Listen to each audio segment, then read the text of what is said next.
Hello, welcome to FalafelFi. Today I'm going to review the JUZEAR Nebula. This IM was sent by Hi-Fi Go, but my thoughts are my own. They don't tell us to say anything in specific, and also where I live I cannot sell this easily, so yeah, hopefully there should be no buys at all. If I had to just give a quick introduction to this IM, I believe this is a very good all-rounder IM, but it has a little bit of a weird tuning that it I would say that veteran audiophiles wouldn't specifically like this unless they are specifically looking for its strengths. Beginner audiophiles wouldn't notice its like shortcomings, so I believe it's a very good beginner to advanced, because advanced usually are looking for something it's very specific, and beginners won't notice its shortcomings. The intermediates are where the ones are looking for like maybe more of perfection, more of the balance, so they're not chasing like weird tuning, which this is on the weirder side of tuning. So yeah, I will explain more in detail in the sound section. Let's just take a quick look at the unboxing. It is straightforward, very simple. This box over here, the IM comes with this little sticker. The IMs come here, and okay.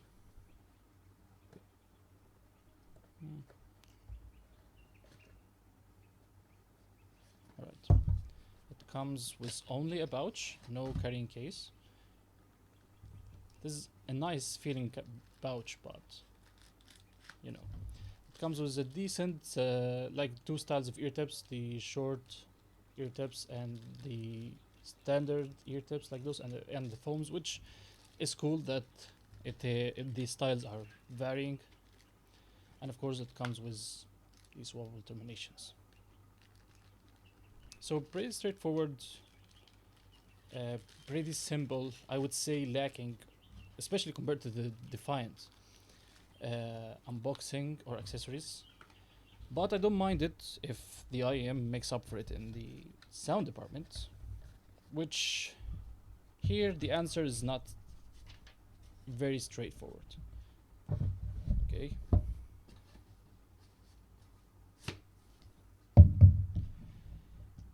So as for the cable, of course it has this swivel termination in here, and it's very soft and obedient cable. It's a very good cable. Let's go to the sound now.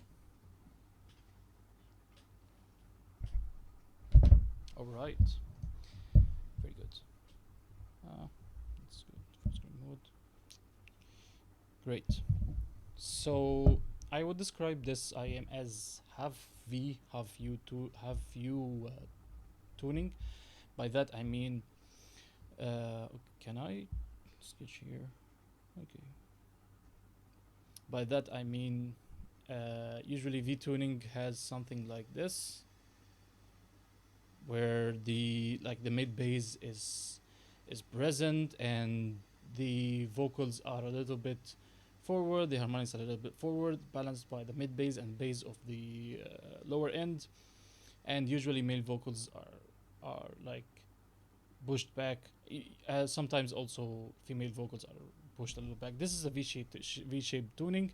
The U-shaped tuning, it takes a different approach, which is makes the sub bass, the very rumbly part of the bass, boosted, and makes the treble, like the upper treble, boosted, the air, and usually they keep the vocals, the mids, the lower treble in line, so it would sound clean, just with exaggerated sub bass and air, so it like have a little bit of like sparkle on top of like almost flat tuning. This is the U shape. Here it has the mid bass part, like the mid bass boost and the rich lower vocals, but with scooped upper mids, so female vocals sounds backward. Also the harmonics sounds backwards, and the air is very boosted, so it is a little bit weird, not gonna lie, but it is a little bit weird, but it works in some cases. So let's go to an analogy. So if I had to liken this to something, I would say it reminds me of like caramel chocolate, just caramel chocolate without any other additions. By that I mean, usually, caramel chocolate is very tasty on like a uh, first like try or like second try, but it isn't a dessert that you would like to eat every day. This is the defined over here. It is like it has notable tuning. It has unique tuning, but it is missing something. Like I said, it is missing that forward female vocals, these harmonics that makes the whole experience balanced for like a sustainable lesson. So, for instance, on if caramel chocolate, if you add like nuts or peanuts, or if it is like a chocolate cake with caramel in it, now it has a little bit of balance because those like nuts or peanuts or cake now adds a little bit of balance to the overly thick or overly rich uh, taste of the just caramel chocolate. This is how. This is why I said like it feels like it is missing something. It is tasty, but there's something is missing. Unlike something like milk chocolate, which is more universally enjoyable, or the dark chocolate, which is niche, but people who love dark chocolate could eat dark chocolate every day because it is balanced, even though it is niche. Here, it is just not an everyday dessert. It's very tasty, very very beautiful, but it has its moments. Let's just put it at that. Okay, so let's go for the bass, and I try to like visualize the sound impressions roughly. This is a rough representation. So for the bass, it has a boosted bass shelf.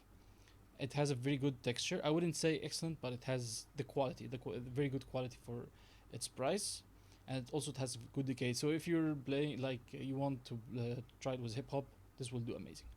As for the mids, which is its weakest part, so the lower mids are rich and weighty, so male vocals like rhythm guitars will sound very good.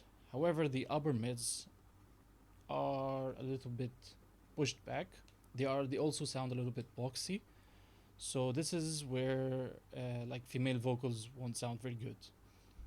Same story for the treble. So the lower treble, the harmonics of the guitars uh, will sound pushed back. So again, anything that utilizes female vocals, a lot of guitar harmonics, will sound a little bit masked. Not And also the other part is the upper treble, which is the air region, is boosted. So it's boosted above the upper mids and the lower treble, which again further just masks the female vocals and harmonics. Let's go to some test tracks. So as for Sibilance, of course, given the fact that this IM has laid back female vocals and lower treble, it is impossible for this IM to fatigue you. Okay, so let's go to some test tracks. As for the like just slow, well mixed tracks, so usually I use those for just like tonal testing the timbre, everything.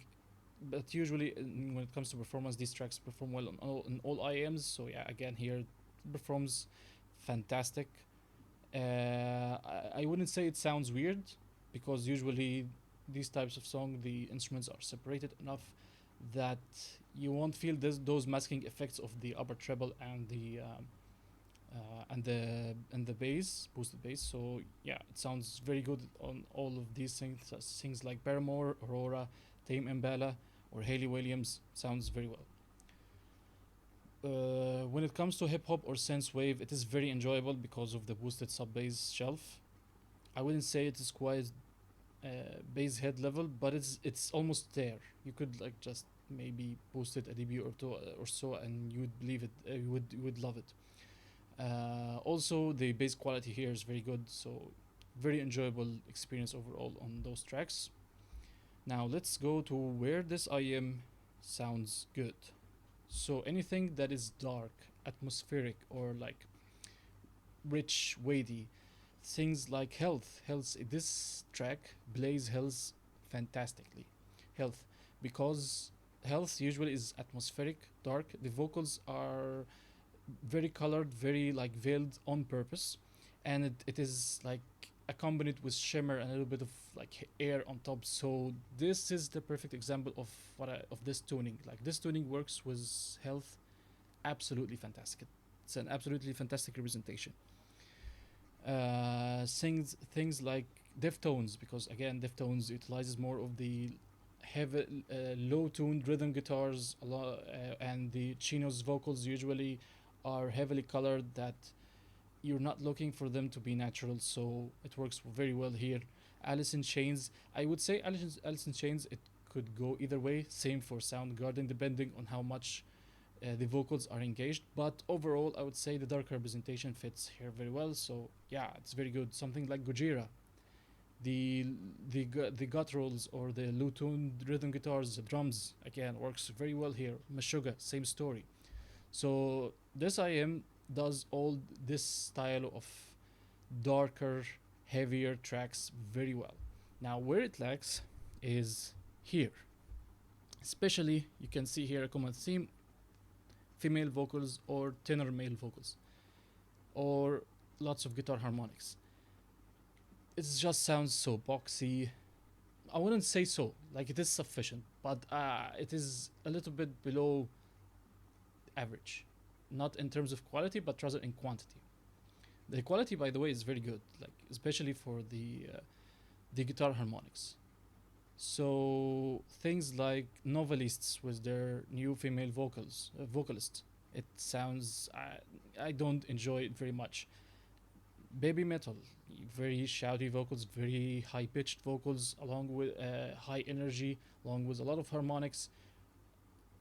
I just don't enjoy it on this IM at all. Not only this, but because their tracks are usually on the busier side, it the masking effect is very visible here. Like I cannot hear anything from the hi hats and like the low rhythm guitar. Like the vocals just get drowned. Evanescence, same story. I cannot enjoy Amy's vocals as much as I would like to.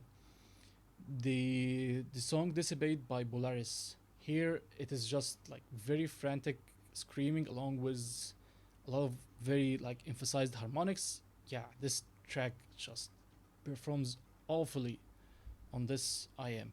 Again, it's not about the quality, it's about the tuning. Like you could hear the lead guitars clearly. It's just laid back. You can hear the details clearly. It's just laid back to an extent that I would not like. Okay, so yeah, this is pretty much it. If you enjoy this type of song, this IM is amazing for this. If this is style of songs, the female vocals, the harmonics is your main style, I wouldn't recommend this IM. Let's go for now the comparisons and ratings. So for the comparisons, I compared it to a little bit of higher tier IMs because I don't own a lot of like $100 IMs at the moment.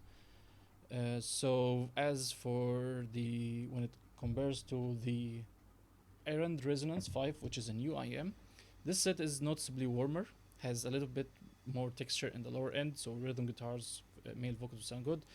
But of course, the ERRAND Resonance sounds just wider, better harmonics, beautiful representation of female vocals. Overall, I would say that the ERRAND Resonance 5 has an excellent tonal balance. When it comes to a similarly priced IM, the CCA Hydro, which isn't an amazing IM by any mean, like this IM is very old, and of course CCA aren't the best at like tuning their stuff. So yeah, here it is just more dynamic, more contrasty. So again, this is clearly a V-shaped tuning versus the JUZEAR Nebula, which is again half V, half U-shaped tuning. So the dynamics and the like contrast and the fun on the CCA Hydro is better, but everything else is just like it can get sibilant, it has less details. So yeah, the JUZEAR Nebula is way better here, and of course the fit.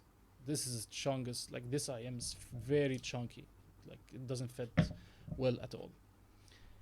So versus the Astralis. I brought the Astralis in specific because the Astralis is warm, so it should have the same qualities of like backward vocals, and it should be on the sleepy side, but this is warm executed well. By that I mean it is clearly slanted this way. Like it is clearly slanted this way, right? Whereas the JUZEAR is like has shelf and doesn't pick up as much and just starts like picks up again with the air, so just it ends up drowning the vocals and the mid range and the lower treble. Whereas in the Astralis it is just coherent, so even though the vocals are pushed back and the harmonics are pushed back, they are clear and enjoyable.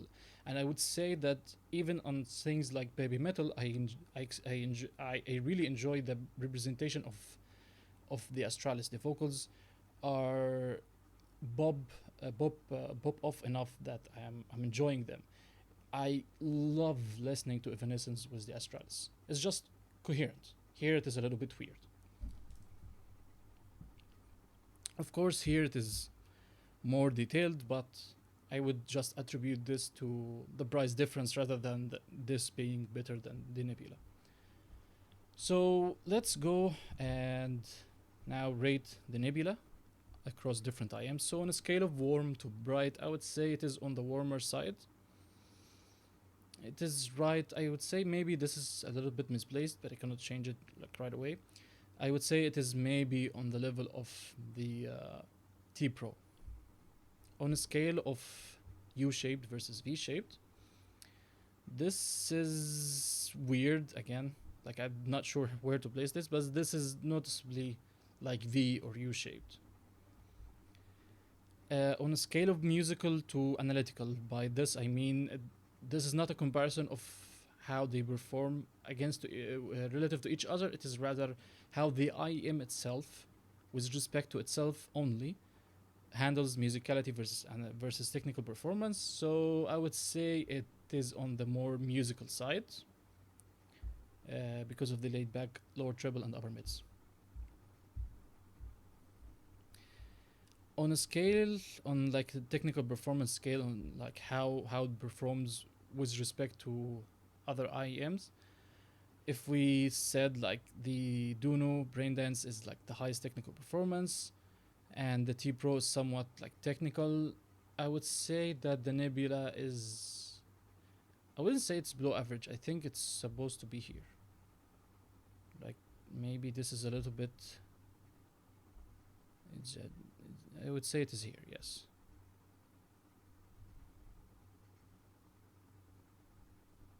Okay, like this. This is more like it. So this is just very good technical performance. It's just it doesn't shine because of, again, its tuning. On a scale of wide to narrow, this is how like wide or holographic the soundstage is. I would say this is wide on the wider side. Sorry. Okay, this is more like it. I would say that it has good soundstage. It's just not a an outstanding feature. They tried to fake it by the boosted air and boosted sub bass, but it is obvious that it is not very holographic or not accurate in terms of positioning. So on scale of beginner to advanced, by this scale I mean if you pick it up you love it immediately or you take some time to appreciate it. So something like the YU9 Chewe, even though it is balanced and it is not very like V-shaped, it takes a little bit to appreciate all its strengths. It doesn't jump at you at first. Unlike something like the T-Bro, which is just very straightforward. You put it in your ears and you enjoy it immediately and knows all its strengths. So I would say that I forgot the Nebula at all altogether. Okay, maybe duplicate. I would say it is right around here. It takes a little bit, or maybe here. Yeah, it is very beginner friendly. You'll enjoy the bass and the lower mids, but with listening you'll start to notice its shortcomings. And when it comes to all-rounder versus niche, by this I mean if it is good but in a specific genre or like a specific style, so something like brain dance, very technical, very like for like fast tracks. So this is a niche IM versus something like the T Pro again, which is like just an easy listen. You put it in your ears and you enjoy all types of music with it. So I would say that the Nebula, of course, owing to its tuning, it narrows down uh, narrows down the tracks where it performs well. So I wouldn't say it is the most all-rounder set. Now, as a value, of course, value is subjective, but like from the other ratings and everything, we could picture the value. So as a value, out here, if we said that competes, it's fine. It doesn't do anything outstanding. Of course, disruptor it's like nothing else. I would say that the JUZEAR is just above average when it comes to like technical performance, presentation, the quality of everything. So quality of bass is good, quality of lower mids is good, quality of the treble is good, although laid back. Everything is good. It's just like presented or packaged in a way that doesn't let it shine. So I would say it's just above average. So yeah, this is it. Hopefully you enjoyed this review. I've got quite a few reviews coming up, so yeah, be sure to subscribe. Tell a friend if you like my style of review, and see you in the next one. Bye.